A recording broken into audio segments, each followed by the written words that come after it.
आणि धाराशिवमधून ही एक दिलासादायक बातमी येते। 8 दिवसांच्या मुसळधार पावसानंतर आता अखेर धाराशिवमध्ये दिलासा मिळालेला आहे। कालपासून पाऊस थांबलेला आहे आणि आज सकाळपासून ऊन पडलेलं आहे शेतशिवारामध्ये। त्यामुळे आता पुन्हा एकदा शेतकऱ्यांची कामाला सुरुवात झालेली आहे। उरलेलं पीक वाचवण्यासाठी आता शेतकऱ्यांची धडपड सुरू आहे। शेतशिवारामध्ये कामाची आता लगबग सुरू झाल्याचं चित्र निर्माण झालेलं आहे। तर याबाबत शेतकऱ्यांच्या बांधावर जाऊन त्या परिस्थितीचा आढावा घेतलाय आमचे प्रतिनिधी ज्ञानेश्वर पतंगे यांनी।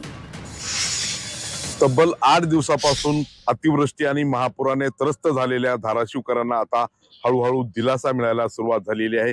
काल जिल्ह्यातील पाऊस थांबला तर आज जिल्ह्यात ऊन पडलेलं आहे। त्यामुळे जिल्हाभर दिलासादायक असं चित्र आहे। गेल्या 8 दिवसामध्ये धाराशिव जिल्ह्यात पावसानं अतोनात नुकसान केलं, होत्याचं नव्हतं केलं, शेतीचं, मातीचं, घराचं पूर्ण नुकसान झाले, सगळं उद्ध्वस्त झाले। मात्र हे चित्र बदलायला सुरुवात झालेली आहे। आज जिल्हाभर ऊन पडलेलं आहे आणि शेतकऱ्यांनी आपल्या कामाला सुरुवात केलेली। जे काही शेतामधलं पीक होतं ते जे शिल्लक आहे ते वाचवण्यासाठी शेतकऱ्यांची धडपड सुरू आहे। आता भरून घ्यायचं सोयाबीनचे ढीग सारे ओले झालेत, जवळजवळ 50 ते 80% नुकसान झाले। ढिगाचा वास सुटलेला आहे। आता काहीतरी करून काढून आपलं वाळवाळी करून काहीतरी आपलं जे भेटेल ते भेटेल। इतर कामं बी करता येतील आपल्याला।